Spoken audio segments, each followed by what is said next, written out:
जय हिंद दोस्तों आज हम स्टार्ट करने वाले हैं अपना पॉलिटी या मॉडर्न हिस्ट्री आप कह सकते हो का एक नया टॉपिक। ठीक है दोस्तों। और इसके अंदर हम जो बात करने वाले हैं वो है व्यक्तिगत सत्याग्रह, जिसको दिल्ली आंदोलन के नाम से भी जाना जाता है दोस्तों। और व्यक्तिगत सत्याग्रह या फिर दिल्ली आंदोलन चालू क्यों हुआ था, वो इसलिए हुआ था दोस्तों क्योंकि जो अगस्त प्रस्ताव लाया गया था 8 अगस्त 1940 को, जब अगस्त प्रस्ताव लाया गया था या फिर लिन लिथगो प्रस्ताव लाया गया था, उसको अस्वीकार कर दिया। अब जब अस्वीकार कर दिया कांग्रेस ने और मुस्लिम लीग ने, तो फिर उसके अब अस्वीकार कर दिया। अब जो ब्रिटिश सरकार थी वो चुप तो बैठने वाली थी नहीं। अब उसने ब्रिटिश सरकार ने क्या कर लिया, आज उसने बिल्कुल एकदम अड़ियल रवैये को अपना लिया ब्रिटिश सरकार ने। जब ब्रिटिश सरकार ने अड़ियल रवैये को अपनाया दोस्तों, तो कैसे अपनाया वो आपको मैं थोड़ा समझा देता हूँ। यहाँ पर क्या लिखा दोस्तों, देखिए आप। सबसे पहला लिखा अड़ियल रवैया, ठीक है। उसके बाद सेकंड लाइन में लिखा है कांग्रेस मुस्लिम लीग के नेताओं के साथ किसी तरह के समझौते को मूर्त रूप नहीं देती तब तक भारत में किसी प्रकार का संवैधानिक सुधार संभव नहीं होगा। यहाँ पर ये कहा कि भाई कौन सा ही प्रस्ताव लाओ, मतलब पहले कौन सा ही प्रस्ताव लाया जाता था, या तो कांग्रेस नहीं मानती थी या मुस्लिम लीग नहीं मानती थी, ठीक है। लेकिन यहाँ पर सीधा सीधा यहाँ अंग्रेजों ने कहा कि देखिए, जब तक कोई प्रस्ताव तक दोनों इन पार्टियों का एक सहमत विचार नहीं बनेंगे, तब तक नहीं लगता कि संविधान सभा का या फिर आगे शासन को एक आगे जाने का रास्ता मिल सकता है। यहाँ पर लिखा है खास तौर, ठीक है। जब तक क्या था, अगर दोनों एक साथ मिलकर काम नहीं करेंगे तब तक भारत के अंदर सभा संविधान जो संवैधानिक सुधार थे वो होना संभव नहीं था, ठीक। और उसके बाद फिर क्या हुआ दोस्तों, फिर अब अड़ियल रवैया तो अपना ही रखा था। तो ये कहा सबसे पहले अगर दोनों पार्टी एक साथ चलेगी तो भाई आगे बात बनेगी, अदरवाइज बात नहीं बनेगी, ठीक। तो उसके बाद क्या हुआ, जो ब्रिटिश सरकार थी, ब्रिटिश सरकार ने क्या किया, धड़ाधड़ एक के बाद एक अध्यादेश जारी कर दिए, है ना। अध्यादेश एक तरह से लगा सकते हो आप, आदेश, अध्यादेश जिसको आप कह सकते हो। मैं आपको अध्यादेश के बारे में एक सेपरेट वीडियो बना के डाल दूंगा दोस्तों, बस आप अभी इस टॉपिक पे ध्यान दीजिए, ठीक है। एक के बाद एक अध्यादेश जारी करते गई, ठीक है। अब जारी करते गई तो उस अध्यादेश के अंदर कुछ ऐसी स्वतंत्रताएं थी लोगों की जो ब्रिटिश सरकार ने छीन लिया। अब कैसी स्वतंत्रताएं थी, सबसे पहले अभिव्यक्ति की स्वतंत्रता, उसके बाद प्रेस की स्वतंत्रता, उसके बाद सभा करने या संगठन बनाने का जो अधिकार या जो स्वतंत्रता है, वो सारे अधिकार या स्वतंत्रता छीन लिए गए ब्रिटिश सरकार ने। जब ब्रिटिश सरकार ने सारे अधिकार जो स्वतंत्रता छीन लिए गए, तो कांग्रेस ने पुणे कमान संभाली, ठीक है। पुणे कमान संभालने को गांधी जी से कहा। कब कहा दोस्तों, 1940 में कहा कि भाई वो दोबारा से इस आंदोलन की एक कमान संभाले, ठीक। इस आंदोलन को संभाले, गांधी जी से कहा गया। फिर गांधी जी ने क्या किया दोस्तों, कुछ ऐसे स्टेप उठाए, कुछ ऐसे कदम उठाए जिससे कि एक हड़कंप या कहे तो एक नया विकास या कहे तो एक दंगे उभरने की एक तरह से डाउट था दोस्तों, ठीक। क्या कहा यहाँ पर कि व्यक्तिगत आधार पर सीमित सत्याग्रह प्रारंभ। सबसे पहले महात्मा गांधी ने कहा कि हम व्यक्तिगत आधार पर एक सीमित सत्याग्रह करेंगे दोस्तों। कैसे करेंगे सीमित सत्याग्रह, हर हर एक इलाके में दोस्तों चुने हुए लोग व्यक्तिगत सत्याग्रह करेंगे। हर एक इलाके में जो चुने हुए लोग हैं या फिर कहे तो चुने हुए जो ग्रुप बनाया गया है, उन वे सभी ग्रुप क्या करेंगे, सत्याग्रह करेंगे, व्यक्तिगत सत्याग्रह करेंगे, ठीक है। अब जो सत्याग्रह कर रहे थे महात्मा गांधी जी अपने विचार पर, अपने एक रणनीति के आधार पर जो इस सत्याग्रह को लीडरशिप देने लगे दोस्तों। अब उस महात्मा गांधी का लक्ष्य क्या था, इसके अंदर क्या क्यों करना चाहते थे। सबसे पहले ये था दोस्तों कि अंग्रेजों को दिखाना था महात्मा गांधी जी को कि भाई जो हमारे भारतीय है ना, वो धैर्य रखे हुए हैं, धैर्य अभी सब्र रखे हुए हैं। उनके सबर को देखकर अंग्रेज उनकी दुर्लभता का ना देखे, उसके सबर को दुर्लभता ना समझे, इसीलिए ये सबसे पहले दिखाया गया व्यक्तिगत सत्याग्रह। एक तो ये लक्ष्य था कि भाई कभी कहीं अंग्रेज सरकार ये ना समझे कि भाई जो लोग हैं वो तो शरीफ है और उसका फ़ायदा उठाना चाहिए, ऐसा कभी नहीं समझना चाहिए लोग अंग्रेजों को। ठीक, पहला ये भाई धैर्य का फ़ायदा उठाने या फिर धैर्य को दुर्लभता ना समझे अंग्रेज। ठीक, पहला ये था। दूसरा, भारत के लोग युद्ध के पक्षधर नहीं थे। ठीक है, जो भारत के लोग थे वो युद्ध के पक्षधर नहीं थे, वो युद्ध चाहते ही नहीं थे दोस्तों। वो चाहते थे सिर्फ और सिर्फ संपूर्ण स्वतंत्रता या फिर पूर्ण स्वतंत्रता हमारे भारत को बनाना चाहते थे दोस्तों। उनका लक्ष्य यही था। वो दंगे क्यों करना चाहते थे? हमारे भारत के लोग दंगे करना ही नहीं चाहते थे, अंग्रेजों को यहाँ से भगाना चाहते थे। That's all. अगर अंग्रेज यहाँ से चले जाते दोस्तों, भारत के अंदर दंगे नहीं होते दोस्तों। ठीक है, जो नेक्स्ट जो इसके अंदर था, और यहाँ पर ये भी कहा गया दोस्तों इसी पॉइंट के अंदर, दूसरे वाले पॉइंट के अंदर, कि एक तो युद्ध के पक्षधर नहीं थे और जो लोग थे वो साम्राज्यवादी और जो नाजीवादी में कोई फ़र्क ही नहीं समझते, दोनों को एक ही समझते थे दोस्तों। नाजीवादी और साम्राज्यवाद को दोनों एक ही समझते थे। अगर नेक्स्ट पॉइंट अगर देखें दोस्तों, तो यह लिखा, कांग्रेस की मांग को स्वीकार हेतु सरकार ने मौका दिया।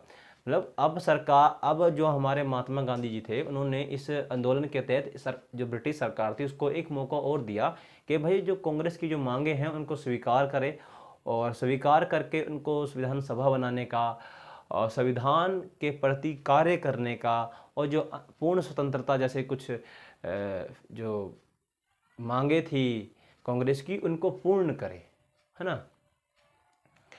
अब दोस्तों यहाँ पर क्या कह रखा है, देखिए अब कुछ पॉइंट यहाँ पर ओ भी कहा रखा है।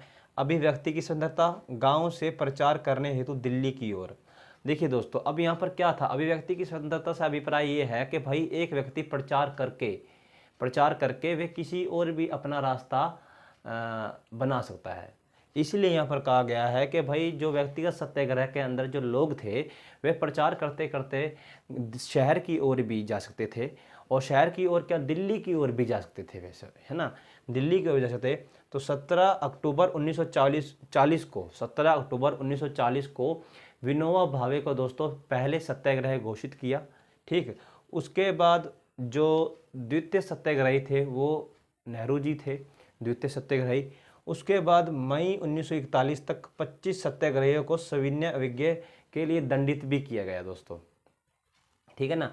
अब कुछ ऐसे सत्याग्रही भी थे, 25 लगभग 25 दोस्तों, कुछ ऐसे सत्याग्रही भी थे जिनको दिसंबर 1941 को कांग्रेस के नेता जो कुछ थे उनको रिहा कर दिया गया।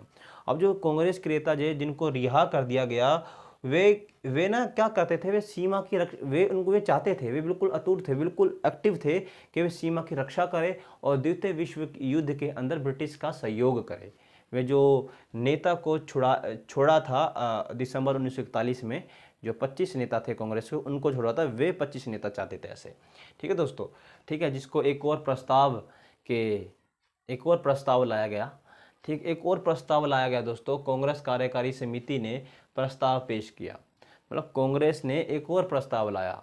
अब कांग्रेस एक और प्रस्ताव क्यों लेके आई दोस्तों, उसके मेनली आप लगा सकते हो 2 कारण थे। सबसे पहला कारण ये था, उनने कहा, देखो कांग्रेस ने कहा हम युद्ध में आपका साथ जरूर देंगे, जो शीत युद्ध चल रहा था, द्वितीय विश्व युद्ध, हम आपका साथ जरूर देंगे, कांग्रेस ने ऐसा कहा। लेकिन हमारी 2 शर्तें हैं। वो 2 शर्तें क्या है? पहली शर्त ये थी दोस्तों कि भाई भारत को पूर्ण स्वतंत्रता चाहिए थी, पूर्ण स्वतंत्रता। सारा शासन, सारा प्रशासन कांग्रेस मतलब भारतीय अपने हाथों में लेना चाहते थे। जो भारतीय के नेता थे, जो लीडर थे, जो वरिष्ठ लीडर थे, ठीक, वे अपने हाथों में भारत का प्रशासन रखना चाहते थे, ताकि वे अपने हाथ में रख के भारत को एक अच्छी, एक बिल्कुल बेस्ट छवि उसकी बना सके, है ना, विकास की ओर अग्रसर कर सके। दूसरा पॉइंट इसके अंदर ये था कि जो सत्ता ब्रिटिश के हाथ में थी वह किसको दे दी जाए? वह दे दी जाए दोस्तों, क्या नाम है, भारतीयों के हाथ में। ठीक है, जो सत्ता थी, सत्ता का हस्तांतरण कर दिया जाए भारतीयों के हाथ में। ठीक दोस्तों, गांधी जी ने अपना उत्तराधिकारी नेहरू को घोषित किया। तो ऐसे क्या कारण थे कि भाई नेहरू जी को गांधी जी ने उत्तराधिकारी घोषित कर दिया? तो आइए दोस्तों जानते हैं उन कारणों को, और हम ये भी देखेंगे भाई नेहरू जी के और गांधी जी के विचारों में क्या समानताएं थी और क्या असमानताएं दोस्तों। ठीक है दोस्तों, आइए दोस्तों आगे बढ़ते हैं। G for Gandhi, N for Nehru. ठीक है दोस्तों, तो शॉर्टकट में मैं लिखाइए गांधी नेहरू। ठीक है दोस्तों। तो गांधी जी में और नेहरू जी में असमानताएं। तो सबसे पहले यहाँ देखो दोस्तों, धर्म, ईश्वर, राज्य एवं औद्योगिकरण के प्रति विचारों में भिन्नता। मतलब धर्म, ईश्वर, राज्य और औद्योगिकरण के प्रति इन दोनों में इनके विचारों में असमानताएं थी। ठीक है दोस्तों, ठीक है दोस्तों, दोनों में विचारों में भिन्नताएं थी। सेकंड पॉइंट दोस्तों यहाँ पर यह है कि धर्म के प्रति जो नेहरू जी थे वो धर्म के प्रति उदासीन थे। लाइक ईश्वर में इतनी गहरी आस्था नेहरू जी नहीं रखते थे, लेकिन जो गांधी जी थे, गांधी जी ईश्वर में बहुत ही गहरी आस्था रखते थे दोस्तों। सेकंड पॉइंट इसके अंदर ये है, नेहरू जी ने औद्योगिकरण को निर्धनता का समाधान समझा। ठीक है, ठीक है दोस्तों, तो जो सेकंड है वो ये लिखा है कि औद्योगिकरण को निर्धनता का समाधान समझा किसने? नेहरू जी ने। और ग्रामीण अर्थव्यवस्था का पुनरुत्थान होना चाहिए, इसके माध्यम से भी क्या कर सकते हैं हम? देश का विकास कर सकते हैं। लेकिन ये किसने कहा? भाई ग्रामीण अर्थव्यवस्था के पुनरुद्धार के द्वारा हम देश का विकास कर सकते हैं, किसने कहा? ये गांधी जी ने कहा। ठीक है, और औद्योगिकरण को औद्योगिकरण के द्वारा हम निर्धनता का समाधान कर सकते हैं, ये किसने कहा? ये नेहरू जी ने कहा। समाज सुधार व निर्धनता के लिए आधुनिक राज्य शक्ति पर विश्वास करना चाहिए। ठीक, नेहरू जी कहते हैं कि भी समाज सुधार व निर्धनता को कम करने के लिए, ठीक है, निर्धनता को क्या करने के लिए? कम करने के लिए आधुनिक राज्य शक्ति को हम विश्वास करना चाहिए, हमें उसको बढ़ावा देना चाहिए, ऐसे नेहरू जी कहते हैं। लेकिन गांधी जी कहते हैं कि राज्य शक्ति को लेकर वे राज्य शक्ति को लेकर मेनली शंका में रहते थे, और वो ये नहीं चाहते थे कि भाई राज्य शक्ति के द्वारा हम विकास कर सकते हैं। वे कहते थे कि भी व्यक्ति, समुदाय व इच्छा शक्ति में विश्वास रखना चाहिए, और जिसके माध्यम से हम समाज में एक अच्छा विकास कर सकते हैं दोस्तों। ठीक है, तो जो नेहरू जी थे वो गांधी जी का सम्मान भी बहुत करते थे, मतलब दिल से सम्मान करते थे नेहरू जी गांधी जी का। और गांधी जी थे अपने पुत्रों से बहुत अधिक विश्वास नेहरू जी पे करते थे दोस्तों, है ना। गांधी जी अपने पुत्रों से भी अधिक विश्वास नेहरू जी पे करते थे। ठीक दोस्तों, तो ये तो थी असामान्यताएं दोस्तों। अब कुछ सामान्यताएं देखते हैं दोस्तों। सबसे पहले देशभक्ति का जो अग्रभाव है, जो समग्र भाव है दोस्तों, देशभक्ति का जो समग्र भाव है वो नेहरू जी और गांधी जी दोनों में समान रूप से था दोस्तों। ठीक है, और सेकंड पॉइंट यहाँ पर ये है कि भारत को जाति, भाषा, क्षेत्र, धर्म की अपेक्षा समग्र रूप से देखा। मतलब दोनों ने कभी, मतलब गांधी जी ने और नेहरू जी ने कभी भी भारत को क्षेत्र के आधार पर, भाषा के आधार पर या जाति के आधार पर या धर्म के आधार पर नहीं देखा। ठीक है, पूरे भारत को समग्र रूप से देखा। ठीक है दोस्तों, थर्ड पॉइंट इसके अंदर ये है कि अहिंसा और लोकतंत्र सरकार पर विश्वास करते थे दोनों। ठीक, अहिंसा और लोकतंत्र सरकार पर दोनों ही वरिष्ठ, जो महान छवि वाले जो ये दो लीडर है, ठीक, ये क्या करते थे? सम्मान करते थे दोस्तों, इसका विश्वास करते थे। ठीक, किसका? अहिंसा और लोकतंत्र सरकार पर। ठीक है दोस्तों, ये तो थी समानता और असमानता दोस्तों। लेकिन ऐसे क्या कारण थे कि भाई गांधी जी ने नेहरू जी को अपना उत्तराधिकारी घोषित किया? ऐसे क्या कारण थे कि गांधी जी ने नेहरू जी को अपना उत्तराधिकारी घोषित किया? सबसे पहला कारण ये है कि भाई नेहरू ने भारत के बहुलवादी व समावेशी, ठीक है, नेहरू ने भारत के बहुलवादी व समावेशी रूप को प्रतिबिंबित किया, सबसे पहला पॉइंट। दूसरा पॉइंट, नेहरू पर मुसलमानों का अधिक भरोसा था। मुसलमान जो नेहरू जी थे, नेहरू जी पर मुसलमान बहुत ही अधिक विश्वास करते थे, और दक्षिण भारत में नेहरू जी की बहुत प्रशंसा की जाती थी। और जो महिलाएं थी, महिला नेहरू जी की प्रशंसाएं भी बहुत अधिक करती थी दोस्तों। क्लियर? गांधी की तरह नेहरू एक अखिल भारतीय नेता भी थे दोस्तों। ठीक, तीसरा कारण ये है कि गांधी जी की तरह नेहरू जी भी एक अखिल भारतीय नेता थे इसीलिए, ठीक है दोस्तों। और नेहरू ने कहा कि हम एक समृद्ध एवं शांतिपूर्ण समाज का निर्माण कर सकते हैं दोस्तों। तो ये 4 कारण थे दोस्तों जिसके जिसके माध्यम से या जिसके कारण गांधी जी ने नेहरू जी को अपना उत्तराधिकारी घोषित किया दोस्तों। ये हमारी वीडियो थी दोस्तों। अगर आपको पसंद आई है दोस्तों तो उसको सपोर्ट कीजिएगा। और दोस्तों हमारी जो अगस्त प्रस्ताव वाली वीडियो है, जो अदर वीडियो है, उन सभी वीडियो का जो लिंक है वो डिस्क्रिप्शन में आपको प्रोवाइड करा दिया जाएगा दोस्तों। जय हिंद दोस्तों।